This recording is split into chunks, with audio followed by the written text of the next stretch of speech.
আজকে বাজার থেকে আমি দুটো ডিম কিনেছি, কিন্তু এই ডিমের মধ্যে একটা স্পেশাল ব্যাপার রয়েছে। দোকানদার কাকু বললেন যে এই ডিমে না দুখানা কুসুম রয়েছে। তো আমি ভীষণই এক্সাইটেড হয়ে গেলাম। আমি বললাম তাহলে দিয়ে দিন দুটো। দুটো ডিম নিয়ে চলে এসেছি, একটা করব সিদ্ধ আর একটা করব অমলেট।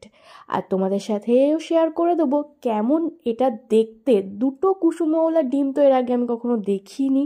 আমি জানি না তোমরা কেউ দেখেছো কিনা, সেই জন্যই ভিডিওটা করা।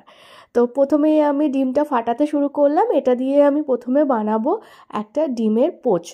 কিন্তু ডিমের পোচ বানাবো ভাবতে ভাবতে এটা ডিমের ভাজাই বানাতে হবে, কারণ কুসুমটা ফেটে গেছে সেই জন্য। এর মধ্যে লঙ্কা, হলুদ, লবণ, পেঁয়াজ সব কিছু দিয়ে ডিমের একটা ভাজা বানিয়ে নিলাম, মানে অমলেট আর কি। আর বাকি যে ডিমটা ছিল সেটা আমি সিদ্ধ বসিয়েছিলাম, কিন্তু জানি না কি অদ্ভুত এই ব্যাপারটা হয়ে গেল, সিদ্ধই হয়নি জিনিসটা।